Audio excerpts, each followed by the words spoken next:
Hi, it's Tim and Shauna from Beastinetics, and in today's video we're going to show you plank jacks. So taking that plank, making it a little bit more dynamic, a little more challenging. There's even an element of cardio with this. So Shauna's starting with plank on her palms, and her feet are starting narrow. And then the first movement is abduction, so the feet go to the outside and then they come right back in. So the first thing is stability. You want to make sure as those feet go back in or out that you don't collapse in the low back, right? There's the sag, we don't want that. Likewise, we don't want the hips to hike a lot or the butt to come way up in the air. Neither of those is optimal. Now there is a fair bit of pressure on the wrists with this move.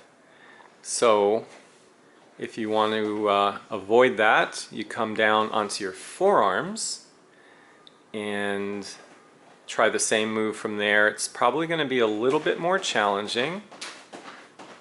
So feet come apart, feet come together. You're trying to find a tempo that you can sustain. In the case of Beastinetics, for the indoor class it's for 45 seconds, so that's a fair bit of time.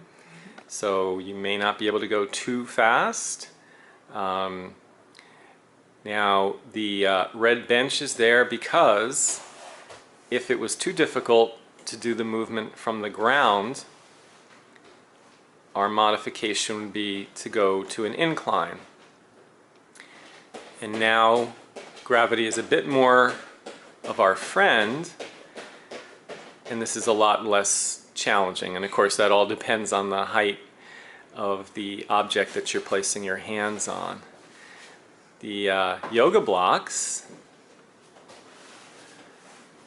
are another option. They provide some elevation, about I believe 6 inches. They also allow the exerciser to keep their wrists a bit more in neutral. So Shauna's going to show you this same movement. There you go.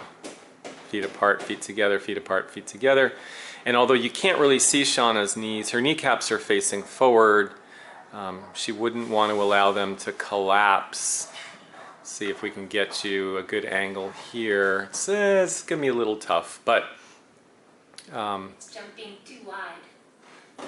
Yes, there it is. So you can see as she goes wide, the heels start to splay out and the knees start to cave in, and that's going to put a lot of stress. Yeah, keeping it feet a little wider than shoulders, but not crazy wide.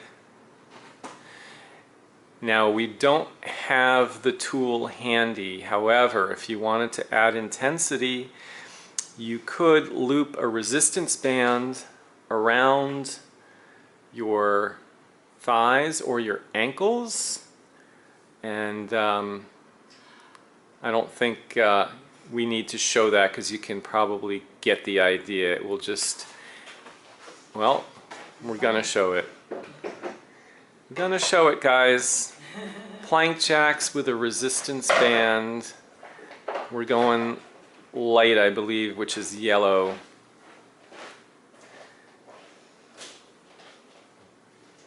And we're going to take that band